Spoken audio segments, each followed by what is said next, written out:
అందరికీ నమస్కారం. కార్తీక మాసంలో త్రిమూర్తులను పూజించడం వలన విశేషమైన ఫలితాలను పొందవచ్చు. ఈ వ్రత కథను వింటే ధనవంతులు అవుతారు, మోక్ష ప్రాప్తి కూడా కలుగుతుంది. త్రినాద వ్రత కథ. మనస్సుని నిర్మలంగా ఉంచుకుని ఈ కథను వినాలి. ఈ త్రినాదుల చరిత్రము మాటిమాటికి వినటానికి అమృతం వలె ఉంటుంది. శ్రీపురము అనే గ్రామంలో మధుసూదనుడు అనే ఒక బ్రాహ్మణుడు నివసిస్తూ ఉండేవాడు. అతను మిక్కిలి దరిద్రుడు అవటం వలన భిక్షమెత్తుకుని జీవిస్తూ ఉండేవాడు. ఆ బ్రాహ్మణుడికి ఒక కుమారుడు జన్మించాడు. ఆ తల్లికి పాలు చాలనందున ఆ బాలుడి శరీరం దినదినము కృషించిపోవటం మొదలుపెట్టింది. ఆ బాలుడు బక్కచిక్కిపోయాడు. ఆ బ్రాహ్మణుడి భార్య పెనిమిటితో ఇలా చెప్తుంది: అయ్యా, నేను చెప్పే మాటలను శ్రద్ధగా వినండి. మన పిల్లవాడికి పాలు నిమిత్తము పాలు గల ఒక ఆవును తీసుకుని రండి అని చెప్పగా ఆ మాటలు విన్న భర్త, ఏం చెప్తున్నావు ఓసి, నీకేమైనా వెర్రి పెట్టిందా? మనం చూడటానికి కడుపేదవారము, పాలిచ్చే ఆవు ఎలా దొరుకుతుంది? ధనరత్నాలు మన వద్ద లేవు కదా. నేను లోకంలో ఏ విధంగా గుర్తింపును పొందుతాను? ఎవరికైతే ధన సంపదలు కలిగి ఉంటాయో వారినే లోకమంతా మర్యాదలు చేస్తుంది. అలాంటి వారికే లోకమంతా భయపడతారు. మన వంటి పేదవారిని ఎవరడుగుతారు అని బ్రాహ్మణుడు చెప్పాడు. ఆ మాటలు విన్న భార్య ఎంతగానో బాధపడి, ఓ బ్రహ్మదేవుడా, నీవు మా వంటి పేదవారి ఇంట్లో ఈ బిడ్డను ఎందుకు పుట్టించావు? మేము ఏం తిని బతకాలి? ఈ బిడ్డ ఎలా బతుకుతాడు? ఈ శిశుహత్య నాకు చుట్టుకుంటుంది అని బాధిస్తూ ఉంటుంది. పిల్లవాడి ఘోష చూసి ఏం చెయ్యాలో అర్థం కాక బ్రాహ్మణుడు ఒకరోజు ఎంతగానో బాధపడి తన ఇంట్లో ఉన్న కమండలము వగైరా చిల్లర సామానులు సంతలో అమ్మి ఆ వచ్చిన సొమ్మును భార్యకు తీసుకుని వచ్చి ఇస్తాడు. ఆమె ఆ ధనాన్ని చూసి ఎంతగానో సంతోషించి భర్తతో ఇలా అంటుంది: అయ్యా, ఈ సొమ్మును తీసుకుని వెళ్లి పాలు ఇచ్చే ఆవుని తీసుకుని రమ్మని చెప్తుంది. ఆ భార్య చెప్పిన మాటల ప్రకారమే బ్రాహ్మణుడు ఆ రూపాయలు పట్టుకుని గ్రామంలో తిరగటం మొదలు పెడతాడు. ఇలా తిరుగుతూ పెద్ద భాగ్యవంతుడైన షావుకారు ఉండే గ్రామానికి వెళ్లాడు. ధనధాన్యాలకు ఎటువంటి లోటు లేకుండా కుబేరుడితో సమానమైన ఒక షావుకారు అక్కడ కనిపించాడు. అతనికి ఆవులు అధికంగా ఉన్నాయి. దైవ ఘటన మాత్రం మరొక విధంగా ఉంది. తన ఆవులలో బోధ అనే ఆవు ఉండేది. అది ఎంతో దుష్టబుద్ధి కలిగినది. మేత కోసమని బయటకు వెళితే పరుల వ్యవసాయంలో చొరబడి తినేస్తూ ఉండేది. ఒకరోజు షావుకారు చూస్తూ ఉండగానే పేదవాడి పొలంలో చొరబడి పండిన పంటను తినేస్తూ కనిపించింది. అది చూసి షావుకారు ఎంతగానో కోపపడి, ఇక దీని ముఖాన్ని చూడకూడదు, ఇప్పుడే దీన్ని అమ్మేస్తాను.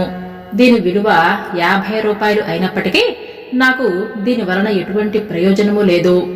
కాబట్టి ఇప్పుడు ఏదైనా బేరం వస్తే దీనిని 5 రూపాయలకే తెగ నమ్మివేస్తాను అని అనేసరికి మధుసూదనుడు ఆ మాటలు విని షావుకారుతో ఇలా అంటున్నాడు: షావుకారు, మీరు 50 రూపాయలు ఖరీదు గల ఆవుని మీకు ఉపయోగపడటం లేదని 5 రూపాయలకే ఇస్తాను అని అన్నారు. అయితే ఆ 5 రూపాయలు నేనే ఇస్తాను. మీరు ఆ ఆవు దూడను వెంటనే నాకు ఇప్పించండి అని అంటాడు. అప్పుడు ఆ షావుకారు ఇలా అంటాడు: ఓరి వెర్రివాడా, నేనేదో మాట వరుసకు అంటే నీవు నిజంగానే అంటావా అని అంటాడు. అప్పుడు ఆ బ్రాహ్మణుడు, మీరు షావుకారులు అయి ఉన్నారు, మీ మాట మీరు నిలుపుకోండి, మాట తప్పితే మీరు అసత్యవంతులు అవుతారు అని అన్నాడు. ఆ బ్రాహ్మణుడు అన్న మాటలు షావుకారు విని తన మదిలో ఎంతగానో బాధపడి, తెలియక అనేశానే, ఈ బ్రాహ్మణుడు ఎక్కడి నుంచి వచ్చి విన్నాడో, ఈ ఆవుని అతనికి ఇవ్వకపోతే నాకు అసత్యం ప్రాప్తిస్తుంది కదా అని బ్రాహ్మణుని చూసి చెయ్యి చాచాడు. వెంటనే సొమ్ము పుచ్చుకొని ఆవు దూడను ఆ బ్రాహ్మణుడికి షావుకారు ఇచ్చేశాడు. ఆ ఆవును చూడగానే బ్రాహ్మణ స్త్రీ చంద్రుడు చూసిన కలువ వలె ఎంతగానో సంతోషపడింది.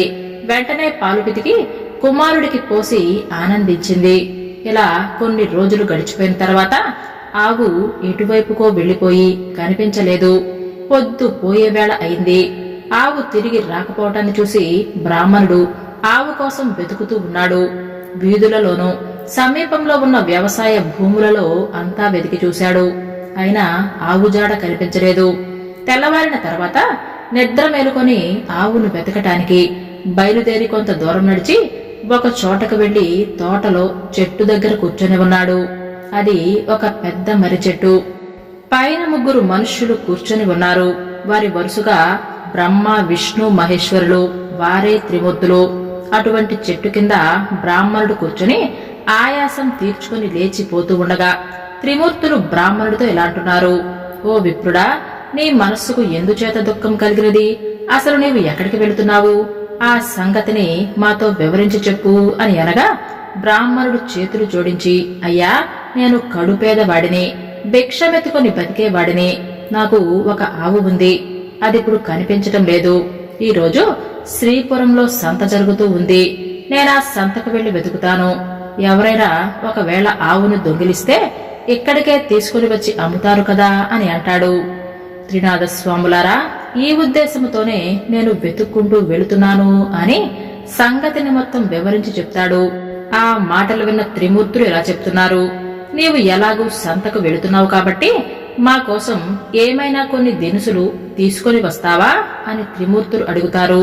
అప్పుడు ఆ బ్రాహ్మణుడు, మీకు ఏం కావాలి అని అడగగా త్రిమూర్తుల వారు ఎలా చెప్తున్నారు: ఒక్క పైసా ఆకు చెక్క, ఒక్క పైసా నూనెను మాత్రం తీసుకుని రమ్మని చెప్పారు.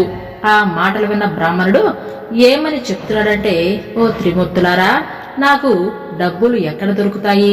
నేను పేదవాణ్ణి కదా, భిక్షమెత్తుకొని జీవిస్తున్నాను అని అనగా త్రిమూర్తులు ఎలా చెప్తున్నారు: ఓ బ్రాహ్మణుడా, అదిగో రెల్లిపొద కనిపిస్తుంది కదా, దాని మొదట్లో 3 పైసలు ఉన్నాయి అని చెప్పగా ఆ మాటలు విని బ్రాహ్మణుడు అక్కడికి వెళ్లి చూస్తే అక్కడ 3 పైసలు దొరికాయి.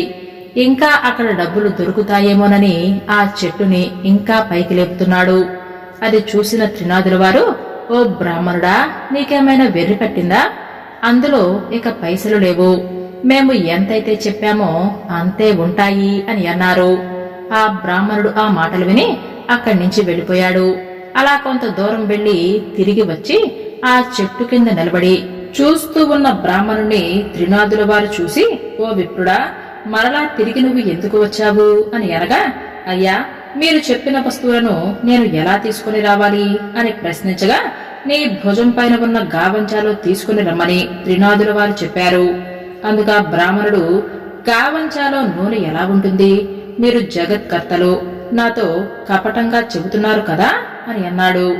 ఓయి, నీతో కపటంగా ఏమీ చెప్పటం లేదు. మమ్ము తలుచుకుని నూనెను ఈ గావంచాలోనే పోసుకుని తీసుకుని రమ్మని చెప్పగా ఆ బ్రాహ్మణుడు శ్రీపురం సంతలోనికి ప్రవేశించాడు. అక్కడికి వెళ్లి చూడగా ఆవు కనిపించలేదు. అయితే అక్కడే ఉన్న సంతలో ఆకులు ఒక్కలు తీసుకుని నూనె కోసం బజారుకు వెళ్లి ఒక కొట్టులో ఒక్క పైసా నూనెను గావంచాలో పొయ్యమన్నాడు. అందుక కొట్టువాడు ఆశ్చర్యపడి, ఈ బ్రాహ్మణుడు పిచ్చివాడిలా ఉన్నాడు, నూనెను గావంచాలో పోయటమేమిటి అని అనుకుని మా దగ్గర నూనె లేదు అని చెప్పగా అప్పుడు ఆ బ్రాహ్మణుడు పక్కనే ఉన్న మరొక కొట్టుకు వెళ్లి ఒక్క పైసా నూనెను ఈ గావంచాలో పొయ్యమని అడుగుతాడు. అప్పుడు ఆ కొట్టువాడు ఇతను చూడటానికి అమాయకుల్లా ఉన్నాడు, గావంచాలో నూనె పోయటమేమిటి అని ఆలోచించుకుని ఇతన్ని ఎలా మోసం చేసి తన వద్ద ఉన్న పైసలు తీసుకోవాలి అని బాగా ఆలోచించి కొలత పాత్రలు తిరగవేసి నూనెను కొలత వేసి ఇవ్వగా విప్రుడు గావంచాలో పట్టుకుని అక్కడి నుంచి వెళ్లిపోతాడు. అంతే, అతను వెళ్లగానే కొండలో ఉన్న నూనె మొత్తం మాయమైపోతుంది. అది చూసిన కొట్టువాడు మూర్ఛపోతాడు. మిగిలిన కొట్టువాళ్లందరూ పరిగెత్తుకుని వచ్చి ఆ ముసలివాడి ముఖంపైన నీళ్లు చల్లి సేద తీర్చి కూర్చోబెడతారు. ఏం చెప్తాను, ఎక్కడి నుంచో ఒక బ్రాహ్మణుడు వచ్చి ఒక్క పైసా నూనెను అడిగాడు. అతనికి ఆ నూనెను ఇవ్వగానే అతనిక్కడి నుంచి వెళ్లిపోయాడు. వెంటనే కుండలోకి తొంగి చూడగా దానిలో నూనె లేదు అని చెప్పి ఎంతగానో బాధపడ్డాడు. ఆ విప్రుడు మా వద్దకు కూడా వచ్చి మమ్మల్ని కూడా నూనె అడిగాడు. మేమందరము లేదు అని చెప్పగా అతను అక్కడి నుంచి వెళ్లిపోయాడు. అందరూ అలా ఎంతగానో బాధపడి పరిగెత్తుకుని విప్రుడు వద్దకు వెళ్లి ఇలా అన్నారు: ఓ బ్రాహ్మణుడా, మీరు మా వద్ద నూనె కొన్నారు కదా, అది కొలతకు చాలా తక్కువగా ఉంది. మేము నీకు పూర్తిగా ఇస్తాము, పట్టుకొని తీసుకుని వెళ్ళండి అని అన్నారు. మళ్లీ విప్రుడు సంతకు తిరిగి వెళ్లాడు. ఈసారి చమురుడు సరిగ్గా కొలత పోసి ఇవ్వగా ఎప్పటిలాగానే కుండలో ఉన్న నూనె భర్తీ అయింది. అది చూసి అక్కడి వారందరూ ఆశ్చర్యపోయారు. విప్రుడి గావంచాలో చమురుడు ఉంచారు. అది పట్టుకుని విప్రుడు అక్కడి నుంచి వెళ్లిపోయాడు. త్రిమూర్తుల వారు అడిగిన సామాన్లను మొత్తం తీసుకుని వచ్చి వారికి ఇచ్చి అక్కడి నుంచి వెళ్లిపోవడానికి సిద్ధమయ్యాడు. అప్పుడు త్రిమూర్తుల వారు అతనితో ఇలా అంటున్నారు: ఓయే, నీ కష్టాన్ని చూసి మాకు దయగలిగినది. మేము ఒక మాట చెప్తాము వినో. నీవు త్రినాథుల వారి సేవ చేయటం వలన నీ దరిద్రం పటాపంచలైపోతుంది, అధిక సంపదలు కలుగుతాయని త్రినాథుల వారు అనగా బ్రాహ్మణుడు ఇలా అంటాడు: స్వామి, మిమ్మల్ని ఏ ఏ వస్తువులతో పూజించాలో చెప్పమని కోరగా, ఓ బ్రాహ్మణుడా, శ్రద్ధగా విను. మా పూజకు నీవు ఎక్కువగా ధనాన్ని ఖర్చు పెట్టవలసిన పనిలేదు.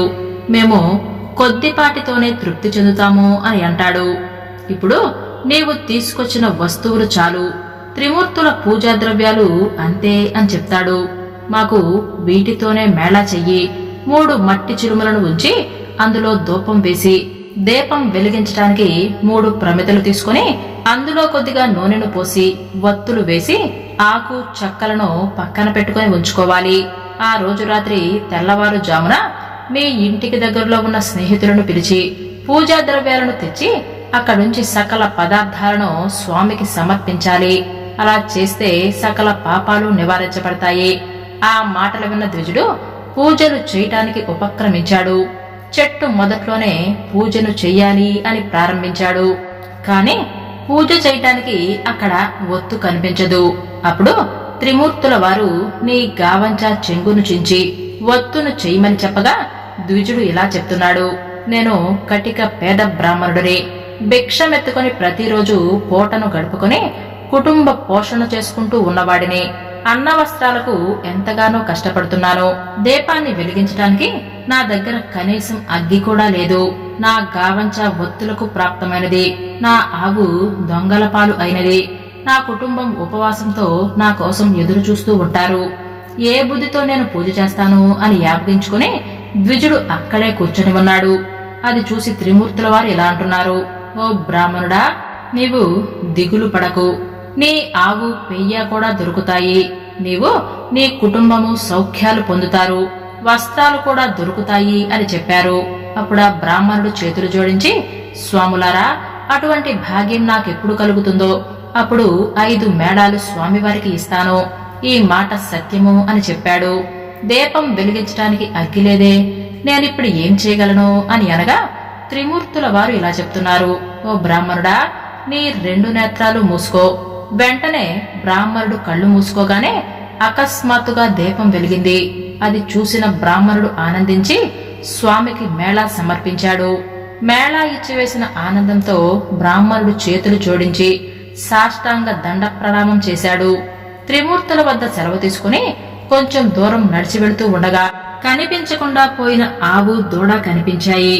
ఇదంతా త్రినాథుల వారి దయే అని అనుకుని మనస్సులోనే ఎంతగానో సంతోషించి వాటిని తీసుకుని ఇంటి వద్దకు వెళ్లాడు. ఇంటికి చేరుకోగానే ఇంటి నిండా సిరి సంపదలు ఉన్నాయి. వాటిని చూసి ఎంతగానో సంతోషించి ఆ రోజు నుంచి త్రిమూర్తుల వారి మేళాను శ్రద్ధగా జరుపుతూ ఉన్నాడు. చేయవలసిన కార్యక్రమాలు అన్నీ అందరికీ విశదంగా తెలియజేస్తున్నాడు. తన స్నేహితులను పిలిపించి వెనుకటి వలె మేళాని కూడా జరిపించాడు. మేళా చేసే పద్ధతిని అందరికీ వివరించి చెప్తున్నాడు. ఆ రాజ్యంలో ఉన్న ప్రజలందరూ త్రినాథ పూజలు చేయటం మొదలుపెట్టారు. అందరి ఇళ్లలో సుఖ సంతోషాలతో నిండిపోయింది. దాని వలన షావుకార్లు అందరూ వ్యాపారాలు మూసేశారు. అందరూ ఆ దేశపు రాజు వద్దకు వెళ్లి ఫిర్యాదు చేశారు. వారిని చూసిన రాజు, మీరందరూ ఎందుకు వచ్చారు అని అడగగా, అయ్యా, మా ఫిర్యాదును మీరు వినవలసిందే. మధుసూదనుడు అనే ఒక కడుపేద బ్రాహ్మణుడు ఉండేవాడు. ఒకప్పుడు అతను భిక్షమెత్తుకుని జీవించేవాడు. శ్రీపురానికి వెళ్లి వచ్చి త్రినాథ మేళా అని ఆచరిస్తూ ఉన్నాడు. త్రినాథులు ఏ దేవతలో వారిని ఆ బ్రాహ్మణుడు పూజించగానే సకల సంపదలు అతనికి కలిగాయి. ఊరిలో ఉన్న రైతులు అందరూ త్రినాథ మేళా చేశారు. గుడ్డివారు, కుంటివారు అందరూ కూడా ఈ మేళాను చేస్తూనే ఉన్నారు. అందరూ మోక్షాన్ని పొందుతున్నారు. ధనధాన్యాలు కలిగి కుబేరుడితో సమానమైపోయారు. మా వ్యాపారాలు మొత్తం పోయాయి. మా క్రయ విక్రయాలు ఎలా జరుగుతాయి అని చెప్పగా రాజు ఆ మాటలు విని చాలా కోపాన్ని తెచ్చుకుని సకల జనులను పిలిపించి కోపంతో ఇలా అన్నాడు: త్రినాథులు అనే దేవతలు ఏ దేవతలు? వారిని మీరు ఎందుకు పూజిస్తున్నారు? నేను చెప్తున్నాను వినండి. ఆ పూజ మీరు ఈ రోజు నుంచి చేయకూడదు. అలా పూజను ఎవరైతే చేస్తారో వారు 500 రూపాయల జరిమానా ఇచ్చి 6 నెలల పాటు ఖైదులో ఉండవలసింది. అలా కాని ఎడల సోలం వేయబడును అని రాజుగారు ప్రజలందరికీ తాకీదు ఇచ్చి పంపించారు. ఈ సంగతి త్రినాథుల వారికి తెలిసి ఆ రాజుకి దండన విధించాలి అని అనుకున్నారు. దాని ఫలితంగా ఆ రాజకుమారుడు చనిపోయాడు. నగరంలో ఏడుపు ఘోష వినిపిస్తూ ఉంది. ప్రజలందరూ రాజు వద్దకి పరుగులు పెట్టారు. రాజు దైవకృప తప్పటం వలనే తన కుమారుడు చనిపోయాడు అని అనుకుంటున్నాడు. కుమారుడి ముఖాన్ని చూస్తూ రాజు ఏడవటం మొదలుపెట్టాడు. తల్లి, బంధువులు మొదలైన వారందరూ దుఃఖిస్తూ ఉన్నారు. దహనం చేయటానికే స్వర్ణభద్ర నదీ తీరమందు ఆ శవాన్ని ఉంచారు. అప్పుడు త్రినాథులకు దయ కలిగినది. రాజకుమారుని బతికిస్తే మనకు పేరు ప్రఖ్యాతలు కలుగుతాయి అని బాగా ఆలోచించి బ్రాహ్మణ రూపంలో ఆ శ్మశానానికి వచ్చారు. రాజును వారి సమూహాన్ని చూసి, మీరందరూ ఈ నదీ తీరం వద్దకు ఎందుకొచ్చారు? ఈ పిల్లవాడు ఎందుకు పడుకొని ఉన్నాడు? ఇతని శరీరంలో చల్లదనం ఉంది కదా అని అడగగా అందరూ వారితో ఇలా చెప్పారు. మీతో ఏం చెప్పగలము? రాజకుమారుడు చనిపోయాడు. ఆ రాజు ఏం దోషం చేశాడు అని చెప్పారు. ఆ మాటలు విని త్రినాథుల వారు ఇలా చెప్తున్నారు. ఆ కుర్రవాడు చనిపోలేదు. రాజు ఏదో అపరాధం చేసి ఉంటాడు. అందుకే ఈ కుర్రవాడు చనిపోయాడు. ఇప్పుడు మీరందరూ త్రినాథుల వారిని పూజిస్తే ఈ బాలుడు లేచి కూర్చుంటాడు. మా మేళా చేయడానికి రాజు ఒప్పుకున్నట్లయితే ఈ రాజకుమారుడు బతకగలడు అని చెప్పి త్రినాథమూర్తుల వారు అదృశ్యమయ్యారు. అందరూ వారి చెప్పినట్లుగానే త్రినాథ స్వాముల వారి పేరును ఆ రాజకుమారుడి చెవిలో చెప్పారు. 7 మేళాలు చేయటానికి ఒప్పుకున్నారు. అలా ఒప్పుకోగానే రాజకుమారుడు లేచి కూర్చున్నాడు. అది చూసి అక్కడున్న వారందరూ సంతోషించారు. అప్పుడు త్రిమూర్తుల పేరు మాటిమాటికి స్మరిస్తూనే ఉన్నారు. అందరి నోటి నుంచి వెలువడిన ఆ మాటలు సముద్ర గర్జన వలె వినిపించాయి. అటువంటి సమయంలో ఒక వర్తకుడు ఆ ఊరి మీదుగా తన ఓడలలో విదేశాలకు సరుకులను తీసుకుని వెళుతూ ఉన్నాడు. ఆ ఓడను నడిపించుకుని స్వర్ణభద్ర నదీ తీరంలో ప్రవేశించాడు. ఘోష చేసిన స్థలం దగ్గరికి వెళ్లాడు. వారిని చూసి, ఓ ప్రజలారా, త్రినాథుల పేర్లు ఏమి పేర్లు? మీరు ఎందుకు స్మరిస్తున్నారు? వినటానికి చాలా శ్రద్ధగా ఉన్నాయి అని అనగా రాజుగారి మనుష్యులు ఇలా చెప్పారు. ఓ వర్తకుడా, బ్రహ్మ, విష్ణు, మహేశ్వరులు అనేవారు త్రినాథ స్వాములు. అటువంటి ప్రభువులను మా రాజుగారు మన్నించినందున అపరాధుడయ్యాడు అని జరిగిన విషయాన్ని మొత్తం వివరించి చెప్పాడు. ఆ మాటలు విన్న వ్యాపారస్తుడు ఇలా అంటున్నాడు. నా ఓడలు ఒడ్డున ఆనుకునే ఉన్నాయి. నేను ఈ ఓడపై వెళ్లి వస్తాను. నా ఇంటికి సుఖంగా చేరుకున్నట్లయితే, నాకు వ్యాపారంలో నష్టం రాకపోయినట్లయితే ప్రభువుల వారికి 5 మేళాలు చేస్తాను. ఇలా మనసులో సంకల్పించుకుని ఓడపైన కూర్చుని నడిపించుకుని వెళ్లిపోయాడు. పైదేశం వెళ్లి అక్కడ గొప్ప లాభాలు పొంది తిరిగి వచ్చి ఓడను నడిబొడ్డున లంగరు వేయించి ఇంటికి వెళ్లాడు. తన నౌకర్లు అందరూ ఓడలోని ధనాన్ని మోసుకుని పోతూ ఉన్నారు. ధనాన్ని ఇంటిలో వేసుకుని షావుకారు ఎంతగానో సంతోషించాడు. ధనం చూసి ప్రభువుల వారి మేళాలను మర్చిపోయాడు. అందుకు త్రినాథుల వారికి కోపం వచ్చి అతన్ని దండించాలి అని అనుకుని ఓడ నీటిలో మునిగిపోయేలా చేశాడు. నౌకర్లు ఓడలో ఉన్నవారందరూ నీటిలోనే మునిగిపోయారు. అది తెలుసుకుని అతను ఎంతగానో బాధపడ్డాడు. మరికొంతసేపటికి తెలివి తెచ్చుకుని ఏడుస్తూ ఉండగా ఆకాశంలో నుంచి త్రినాథులు, నీవు మాకు 3 మేళాలు ఇస్తాను అని అన్నావు. కాని నువ్వు ఆ విషయమే మర్చిపోయావు. అందుకే నీ ఓడ మునిగిపోయింది. నీవు 5 మేళాలను సమర్పించినట్లయితే నీ ఓడ నీకు తిరిగి ప్రాప్తిస్తుంది అని సెలవిచ్చారు. ఆ మాటలు విన్న షావుకారు మదిలోనే ఎంతగానో బాధపడి, ముందు నేను సంకల్పం చేసుకుని ఉన్నాను, ప్రభువుల మహిమను మరచిపోయాను. ఇప్పుడే త్రినాథుల వారికి మేళా ఇస్తాను అని మనస్సులోనే నిర్ణయించుకుని మేళాకు కావలసిన సామగ్రి తెప్పించి స్నేహితులను పిలిపించి ప్రభువుల వారికి మేళాను సమర్పించి ప్రార్థించాడు. నీటిలో మునిగిపోయిన ఓడ వెంటనే పైకి తేలింది. అది చూసి అతను పట్టలేని ఆనందాన్ని పొందాడు. పరిచారికలు, నౌకర్లు ఓడలో ఉన్న మిగిలిన ధనాన్ని తీసుకుని వెళ్లిపోయారు. ధనాన్ని మోయించి షావుకారు ఇంట్లోకి వెళ్లాడు. తరువాత స్వామికి నైవేద్యాన్ని పెట్టి మేళాను సమర్పించి సాష్టాంగ నమస్కారాలు చేశారు. ఆ రాజ్యమంతా త్రినాథ స్వామి వారి మేళాను జరిపిస్తున్నామని ప్రకటనలు వేయించాడు. ఆ మేళాను చూడటానికి ఊరిలో ఉన్న జనమంతా వస్తున్నారు. ఇలాంటి పరిస్థితులలో ఒక గుడ్డివాడు ఆ దారిలో వెళుతున్న వారిని ఇలా అడిగాడు, అన్నా, మీరెవరు? అసలు మీ పేరేమిటి? మీరందరూ ఎక్కడికి వెళుతున్నారు అని అడగగా వారు మేళాని చూడటానికి వెళుతున్నాము అని సమాధానం ఇచ్చారు. ఆ మాటలు విని గుడ్డివాడు ఎలా అంటున్నాడు, నాకు కళ్ళు కనపడవు, మీరందరూ నేత్రాలతో చూస్తున్నారు, నేను దేనితో చూడాలి అని అడగగా, ఓ గుడ్డివాడా, త్రినాథ స్వామి వారిని భజించు, నీ కళ్ళు వెంటనే కనపడతాయి, ప్రభువుల వారి మహిమ చూడవచ్చు అని చెప్పి వారందరూ మేళా వద్దకు వెళ్లారు.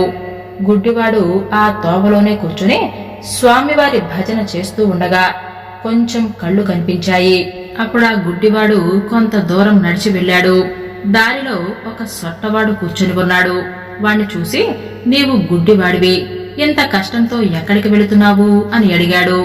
అప్పుడు ఆ గుడ్డివాడు ఇలా చెప్తున్నాడు, అన్నా, నేను త్రినాథ మేళాను చూడటానికి వెళుతున్నాను. ఆ మాటలు విన్న అతను, స్వామివారి దయ నా మీద లేదు, ఎందుకంటే చేతులు కాళ్ళు సొట్ట, నేను ఎలా నడవగలను? నీకు కాళ్ళు ఉన్నాయి, డేక్కునైనా వెళ్ళగలవు. అప్పుడు ఆ మాటలు విని గుడ్డివాడు ఇలా చెప్తున్నాడు, నీవు త్రినాథ స్వామివారిని పూజించు, నీ కాళ్ళు చేతులు బాగవుతాయి, క్షణంలో ఇద్దరం కలిసి వెళదాము. నేను కేవలం గుడ్డివాడిని, ఏమాత్రము నాకు కళ్ళు కనిపించటం లేదు. త్రినాథ స్వామి వారిని భజించాను కాబట్టి నాకు కొద్దిగానైనా కనిపిస్తున్నాయి.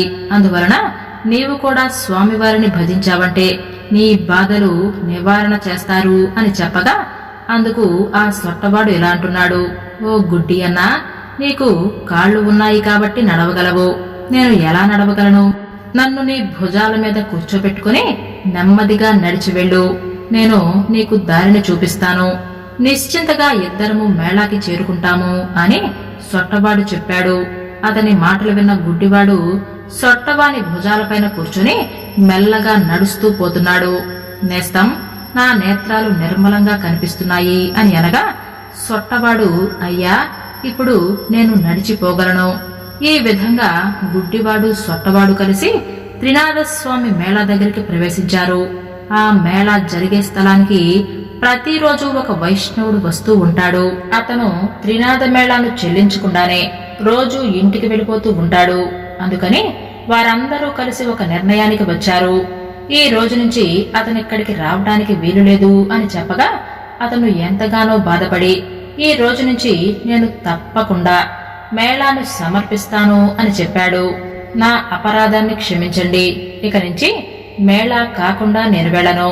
నేను నికరంగా చెప్తున్నాను, నా గురువుగారు ఇక్కడికి వచ్చినా సరే నేను మాత్రం విడిచిపెట్టి వెళ్ళను. అతను అలా చెప్తూ ఉండగానే గురువుగారు వచ్చి వైష్ణవుడి ఇంట్లోనికి వెళ్ళాడు. నా శిష్యుడు ఎక్కడికి వెళ్ళాడు, ఈ రోజు కనిపించటం లేదే అని వైష్ణవుడి గురించి అతని తల్లిని అడిగాడు. అప్పుడు అతనితో ఇలా చెప్తుంది ఆ తల్లి, నా కుమారుడు ఈ రోజు మేళా వద్దకు వెళ్ళాడు. గురువు మేళా ఎవరిది అని అడిగాడు. అందుకా తల్లి ఇలా చెప్తుంది, అది త్రినాథుని వారి మేళా. ఆ మాటలు విన్న గురువుగారు అక్కడికి వెళ్లి చూడగా అంతా స్వామివారిని భక్తి శ్రద్ధలతో పూజిస్తున్నారు. అది చూసి గురువుగారికి కోపం వచ్చి బాగా తిట్టి మేళా స్థలాన్ని, సామగ్రిని కాలితో తన్నాడు. తరువాత వైష్ణవుణ్ణి పట్టుకుని బరబరా లాక్కొని వెళ్లాడు. కొంత దూరం వెళ్లేసరికి బోరున వర్షం కురవటం మొదలుపెట్టింది. కటిక చీకటి అవటం వలన తోవ కనిపించటం లేదు. గురు శిష్యులు చెల్లా చెదురై అతి కష్టం మీద గురువుగారి ఇంటికి చేరుకున్నారు. లోపలికి వెళ్లి చూడగా అతని తల్లి గడప వద్ద కూర్చుని ఏడుస్తూ ఉంటుంది. గురువుగారు ఆశ్చర్యపడి లోనికి పోయి చూడగా అతని భార్య, కుమారుడు చనిపోయారు. వారిని చూసి గురువుగారు మూర్ఛపోయాడు. శిష్యుడు పట్టుకుని లేపి అతన్ని కూర్చోపెట్టి ముఖం పైన నీళ్లు చల్లి, అయ్యా, తమరు త్రినాథ స్వామి వారికి అపరాధం చేశారు, త్రినాథ మేళాను పాడు చేశారు, అందుకే మీకిది ప్రతిఫలము. మీరు నిష్ఠతో స్వామివారి మేళాలు చేస్తే మీ భార్యాకుమారులు బతుకుతారు అని శిష్యుడు చెప్పడంతో ఆ మాటలు విన్న గురువు 5 మేళాలు ఇవ్వడానికి ఒప్పుకోగా వెంటనే భార్యాకుమారులు లేచి కూర్చున్నారు. త్రినాథ మేళాను పాడు చేసినందుకు తగిన శిక్ష దొరికింది. నేను మూర్ఖుడిని, అధముడను కూడా. ప్రభువుల వారి మహిమను తెలుసుకోలేకపోయాను అని ప్రభువుల వారిని క్షమాపణ వేడుకొని మేళాకు కావలసిన యావత్తు తెప్పించి అందరితో కలిసి మేళాను సమర్పించాడు. నూనె కాండము చెల్లినది. ప్రభువుల వారి పూజ కావచ్చింది. ఆకులు చెక్కలు అందరూ పంచుకొని సేవించి సుఖాలను అనుభవిస్తున్నారు. కార్తీక మాసంలో ఆదివారం రోజున ఈ వ్రతాన్ని చేసుకోవాలి. ఈ వ్రతానికి ముఖ్యంగా 3 వస్తువులైతే కావాలి. అదేంటంటే మొదటిగా ఆకు చెక్క. 3వ వస్తువునైతే నేను ఈ వీడియోలో చెప్పట్లేదండి. ఒకవేళ మీరు ఈ వ్రతాన్ని చేసుకోవాలి అని అనుకుంటే నాకు కామెంట్ బాక్స్ లో చెప్పండి. 3వ వస్తువేంటో చెప్తాను. వీడియోలో చెప్పకూడదండి, అందుకనే చెప్పట్లేదు.